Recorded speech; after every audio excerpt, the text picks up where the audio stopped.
ചെയ്യാൻ വേണ്ടിയിട്ട് നമ്മളെ എല്ലാവരും അറിയാം, അല്ലെങ്കിൽ നമ്മളെ എല്ലാവരും പഠിപ്പിച്ചിട്ടുണ്ട്.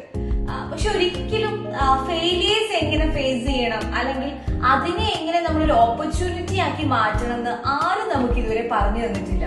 ഒരു സിലബസിലാണെങ്കിലും, അല്ലെങ്കിൽ ഒരു സ്കൂൾ ടൈമിലാണെങ്കിൽ, അല്ലെങ്കിൽ ലൈഫിൽ ഏതെങ്കിലും ഒരു പോയിന്റിലാണെങ്കിലും സക്സസ് ഉണ്ടാകുന്ന സമയത്ത് നമ്മൾ അതിനെ വളരെ സന്തോഷത്തോടു കൂടി സെലിബ്രേറ്റ് ചെയ്യാറുണ്ട്, എൻജോയ് ചെയ്യാറുണ്ട്. അതുപോലെയാണ് ഫെയിലിയർ എപ്പോഴെങ്കിലും ഉണ്ടാകുന്ന സമയത്ത് ഒരാള് പോലും, അല്ലെങ്കിൽ ഒരു കുട്ടികളെ പോലും നമ്മൾ എന്ത് ചെയ്യുന്നില്ല, ആ ഫെയിലിയറിനെ നിങ്ങൾ ഏത് രീതിയിൽ ഹാൻഡിൽ ചെയ്യണമെന്ന് പഠിപ്പിക്കുന്നില്ല. അത് നമ്മുടെ ഒരു സിസ്റ്റത്തിന്റെ ഏറ്റവും വലിയൊരു പോരായ്മയാണ്. അതുകൊണ്ടാണ് പലപ്പോഴും ഫെയിലിയേഴ്സ് ഉണ്ടാവുന്ന സമയത്ത് കുട്ടികൾ മറ്റൊന്നും ചിന്തിക്കാണ്ട്, അല്ലെങ്കിൽ മുന്നോട്ടുള്ള ഫ്യൂച്ചറിനെ കുറിച്ച് ആലോചിക്കാണ്ട്, അല്ലെങ്കിൽ അവരുടെ മുന്നിലുള്ള ഓപ്പർച്യൂണിറ്റീസിനെ കുറിച്ച് ആലോചിക്കാതെ സൂസൈഡ് ചെയ്യുക, അല്ലെങ്കിൽ അവര് പഠിത്തം നിർത്തുക, അല്ലെങ്കിൽ ലൈഫിന്റെ ഏതെങ്കിലും ഒരു പോയിന്റിൽ വെച്ച് അവരെല്ലാ കാര്യങ്ങളും സ്റ്റോപ്പ് ചെയ്യുക. ഇങ്ങനെയൊക്കെ പലപ്പോഴും നമ്മൾ കണ്ടുവരാറുണ്ട്.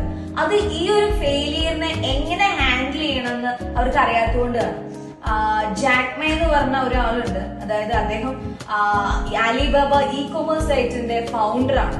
അദ്ദേഹമൊക്കെ ഇന്ന് നിൽക്കുന്ന ഒരു ലെവലും അദ്ദേഹത്തിന്റെ പണ്ടത്തെ, അതായത് അദ്ദേഹം പഠിച്ച കാലം നമ്മൾ വായിച്ചു കഴിഞ്ഞാൽ നമുക്ക് അതിന് കുറെ മെസ്സേജസ് കിട്ടാനുണ്ട്.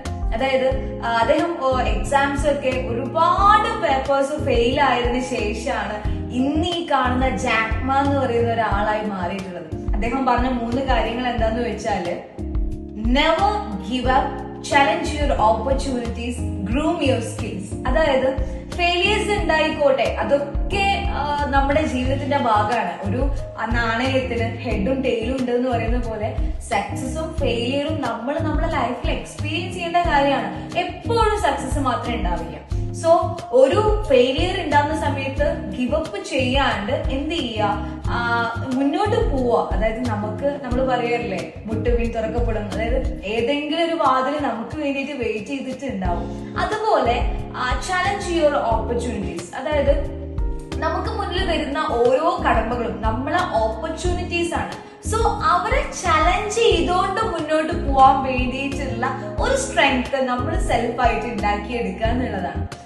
അതിനു വേണ്ടി നമ്മൾ ഒരുപാട് ആളുകളുടെ ബുക്കുകൾ, അല്ലെങ്കിൽ അവരുടെ ലൈഫ് ഹിസ്റ്ററീസ് ഒക്കെ പഠിച്ചു കഴിഞ്ഞാൽ നമുക്ക് മനസ്സിലാവും. അതായത് ഇന്ന് കാണുന്ന പല ആളുകളും പണ്ട് ഒരുപാട് ഫെയിലിയേഴ്സ് ഉണ്ടായിട്ട് ഒരുപാട് ബുദ്ധിമുട്ടുകളിൽ കൂടെ തന്നെയാണ് വന്നിട്ടുള്ളത്. ആർക്കും സക്സസ് ഒറ്റയടിക്ക് നേടാൻ പറ്റിയിട്ടുള്ള കാര്യമൊന്നും അല്ല. അതുപോലെ ഗ്രൂം യുവർ സ്കിൽസ്. നമുക്ക് എല്ലാവർക്കും അവരുടേതായ യുണീക്ക് ആയിട്ടുള്ള സ്കിൽസ് ഉണ്ടാവും. സോ നമ്മൾ മറ്റുള്ളവരെ നോക്കാതെ നിങ്ങളുടെ സ്കിൽ എന്താണോ അതിനെ ഗ്രൂം ചെയ്യാൻ വേണ്ടി നോക്കുക. സോ ചില കുട്ടികൾ നമ്മൾ പറയാറുണ്ട്, അച്ഛനമ്മ പറയും അവൻ പഠിക്കുന്നില്ല, അല്ലെങ്കിൽ അവൻ ഡാൻസ് ചെയ്യുന്നില്ല, അവൻ പാട്ട് പഠിക്കാൻ പോകുന്നില്ല. ആ കുട്ടിക്ക് ഏതോ ഒരു സ്കില്ല് അധികം ഉണ്ടാവും. സോ അതിനെ ഗ്രൂം ചെയ്യാൻ വേണ്ടി നോക്കുക. കാരണം ആ കുട്ടിയുടെ സക്സസ് ഇരിക്കുന്നത് ആ സ്കില്ലിനെ ബേസ് ചെയ്തിട്ടായിരിക്കും.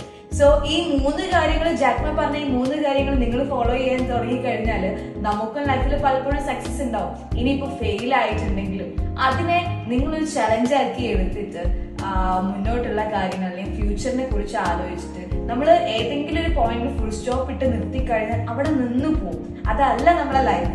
മുന്നോട്ട് ഒരുപാട് പോവാനുണ്ട്. സോ നിങ്ങളെ ഓപ്പർച്യൂണിറ്റീസിനെ തേടിയിട്ട് പോവുക. ഫെയിലിയറിനെ വളരെ സ്ട്രോങ് ആയിട്ട് നേരിടാൻ വേണ്ടിയിട്ട് ട്രൈ ചെയ്യുക.